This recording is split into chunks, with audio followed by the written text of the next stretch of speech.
Hello everyone, my name is Jennifer Stay, this is Coloring Bliss, and today we're going to talk about the magic of gesso. Now if you've ever been in an art supply store or craft supply store, you go down that paint aisle and there's all these beautiful colors and brushes, but there's also a section of bottles of things that are kind of strange if you have never gotten into the painting world. There are things like mediums and what we're going to talk about today, gessos. All of them have different purposes. Some of them are for watercolors, some of them are for oil paints, some can be used in mixed media, some can be used in amazingly different ways. You just need to learn the properties of the paint and the particular product, and then magic can happen. So today I'm going to teach you about one of those magical products, and that's gesso. Just a minute now before we get started, I have some new coloring pages for you. This one right here was actually drawn back in 2017, and it makes me hungry for all things ice cream. And this is a free coloring page for a limited time, so follow the link in the video description to come download this one. The great thing about this page is that the lines are really nice and heavy on this drawing, so if you want to print it out on black and use your sparkly gel pens to color this one up, it's a perfect one for that. Now we also have a couple brand new pieces of art, and this one is especially adorable. Look at this cute van and all the tropical things around it. Such a fun one to color. Look at all the things you could do on that van. So fun. And then we've got one more new one that is summer themed right here. Some flip-flops on a beach. Do you call them flip-flops? Comment below. What do you call these kinds of shoes? Anyway, these two right here are brand new and are going into our premium library where we have hundreds of coloring pages waiting for you. All you need to do is become a member over at Coloring Bliss to get access to all of these and so many more. It's just $5 a month, supports me and Steve and our Coloring Bliss channel and everything we do over on our website. So please consider becoming a member and enjoy these brand new pages. Specifically, we're going to be working with transparent gesso. The cool thing about this stuff is that as it dries almost clear so that you can use it on the top of things, whether it's a colored piece of paper, or maybe it's a decoupage type project you're working on, or maybe you're working in a coloring book. This is Valentine Bliss by Coloring Bliss. That's me. I'm the artist of this book. And you can purchase my books on a ton of different kinds of paper. Marker paper, black paper, tan paper, color pencil paper, even watercolor paper. But if you happen to purchase one of my books, or you have a coloring book at home that is printed on paper that doesn't work great for watercolor, then you might be thinking, like I do, how can I prep that paper so that I can throw a lot of water and a lot of color on it and it's not going to damage the paper? Well, that's where clear gesso comes in, this awesome product.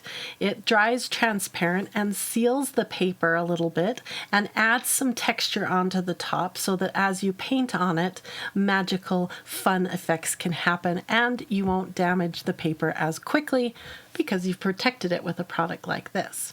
Now, this isn't the only brand you can buy.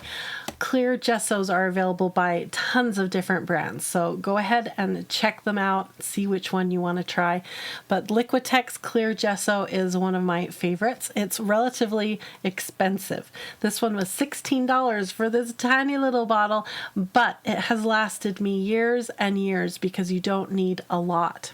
Another product that I recommend for the same purpose is by Daniel Smith. It comes in a little jar like this, and it's called Transparent Watercolor Ground. It's the same thing as the gesso, except it's made by Daniel Smith and very, very specifically formulated for watercolor prep. So you can get your paper ready for all those beautiful effects. Now, it also comes in tinted versions. This one is an iridescent gold, which gives a really cool effect to your paper, and you can still see the lines of your art up through this transparent product. It's really cool.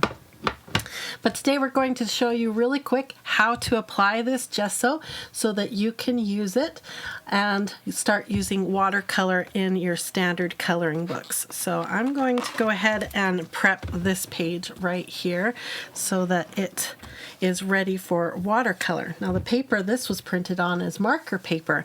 Super smooth, very dense, beautiful cardstock, but it's not very conducive to anything watercolor.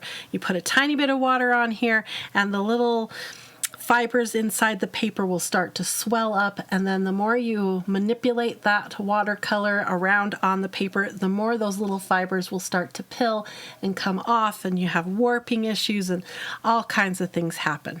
So to prep your paper with a little clear gesso so that it has a barrier between the paper and the watercolor is a really great idea. So this is really simple, but what you have to understand is that you're not perfect, and the way this is going to lay down may not lay down perfectly. So you've got to work with any imperfections that happen. I'm just going to use this little palette knife. It's an angled palette knife. You could use a foam brush, a regular brush. Heck, you could get your hands in here and just use your fingers to apply it. But I'm just going to run this around in a very small, not small, a very light coating.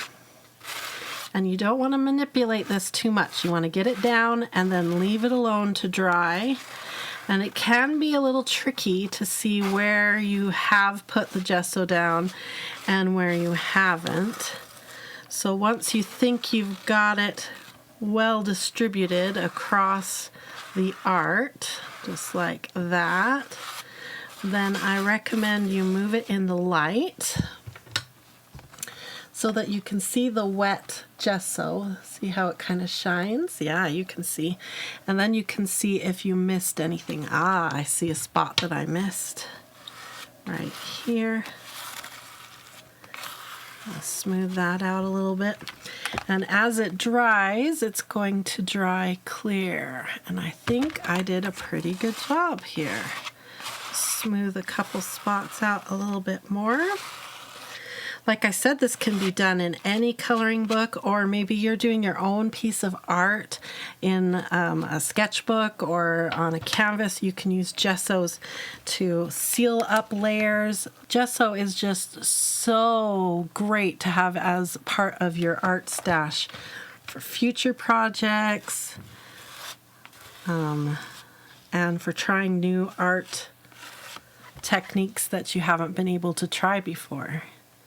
All right, that looks pretty good. I've got a couple streaks here in the middle, but as I work with it, let's see, that also, I missed a spot. I'm just going to put a couple more drips down because I can see I didn't get much right there in the middle. Okay, I think that gets it done. So now I'm going to let it dry. You can either let it dry in room temperature, or you can hit it with a heat gun or a blow dryer to speed up the process, and then you're ready to go. You can hit it with as much watercolor products as you want. Let me dry this. A couple thoughts to share with you about gesso. Make sure you purchase a gesso that is made for watercolor. There's lots of different kinds of gessos out there, and we're specifically looking for one that is compatible with watercolor. Second thought is make sure you wash out your brush or palette knife that you use to spread the gesso across your paper.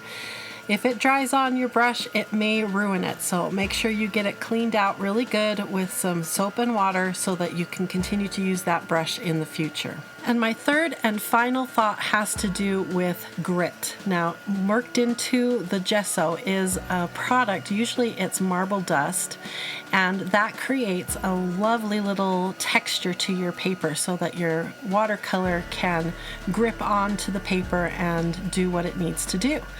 But that grit can change the way you work with your paper. For instance, this was very smooth marker paper when I first started, and now it has some grit and texture.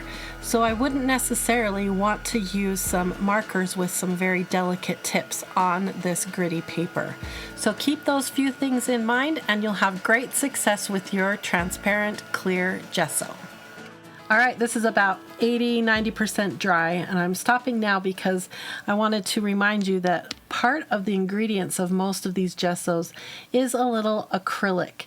Acrylic is basically a plastic, right? So when we're covering this piece of paper with this gesso, we're laying down a little bit of acrylic to seal that paper, and then it has that texture to make it a little bit gritty, like I was mentioning during the drying process. Now, using a heat tool to dry an acrylic product can be problematic. It's kind of like melting the plastic if you get too much heat in one area. So just be aware of that and be careful, and you'll be just fine. I wanted you to be able to hear the difference between an untreated page and our treated gesso page. So here's one that I printed. This is one that I've already colored, and if I scratch on it, that's the sound it makes because it's not been treated with gesso. Then we flip over to this page. You can hear how much louder it is because of that little bit of gritty texture that it leaves behind.